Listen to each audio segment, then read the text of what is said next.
Pada 08 Mei tahun 1950, sepasang suami istri Vigo dan Emil sedang memotong rumput di lahan gambut yang berlokasi tidak jauh di desanya, tepatnya di desa Tolun sekitar 12 km di sebelah barat Silkeborg, Denmark. Namun mereka dikejutkan dengan temuan mayat yang terbenam di dalam rawa. Mayat itu terbenam sekitar 2,5 meter dari permukaan. Ia terlihat mengenakan topi kulit berbentuk runcing, di lehernya terikat tali dari anyaman kulit hewan sementara tubuhnya dalam keadaan telanjang. Hanya bagian pinggang terlihat mengenakan sabuk dari kulit. Anehnya, mayat tersebut tampak segar dan seperti baru saja dibuang. Vigo dan Emil mengira mayat itu adalah korban pembunuhan. Mereka kemudian melaporkan temuan tersebut ke polisi setempat. Temuan mayat tersebut diduga seorang pria berumur 40 tahun saat kematiannya. Ia memiliki tinggi sekitar 1,61 meter. Namun, polisi kebingungan menghadapi mayat yang cukup aneh ini. Mereka kesulitan menentukan waktu kematiannya. Penampilan mayat juga sangat berbeda dengan manusia yang hidup di era 50-an. Polisi kemudian menyerahkan mayat tersebut kepada seorang arkeolog Denmark yang bernama Profesor P.V. Glom untuk diotopsi lanjut.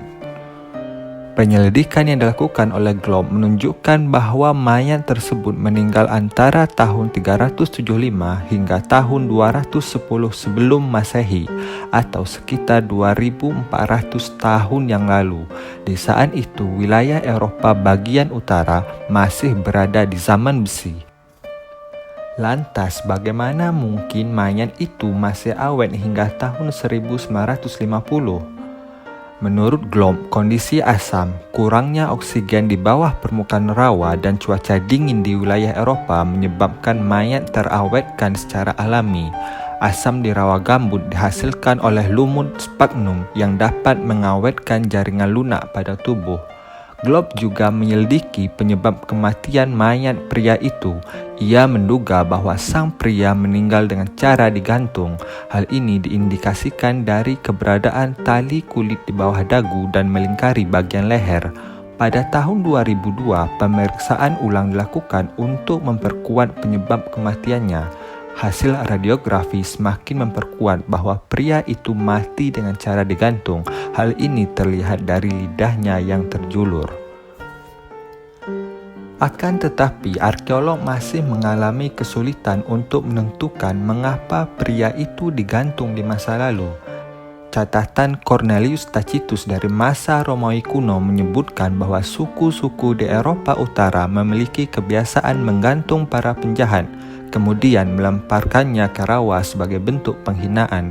Namun di sisi lain, mereka juga menumbalkan manusia dengan cara yang sama kepada para dewa.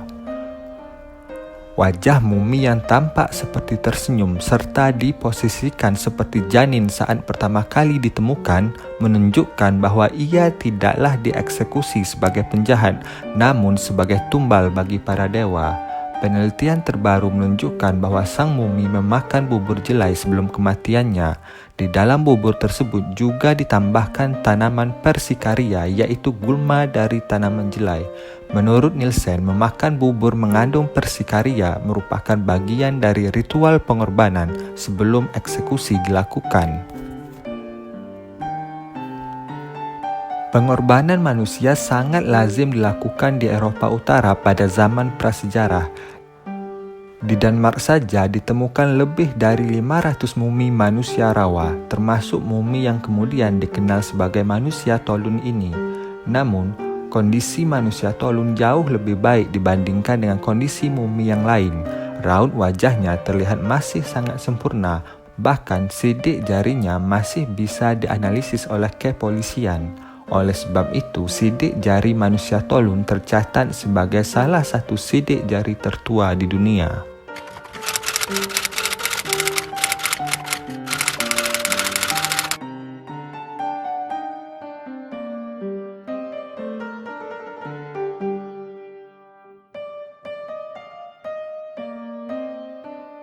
Demikian video kali ini, jangan lupa subscribe, menyukai dan membagikan video ini ke media sosial Anda. Sampai jumpa di video berikutnya.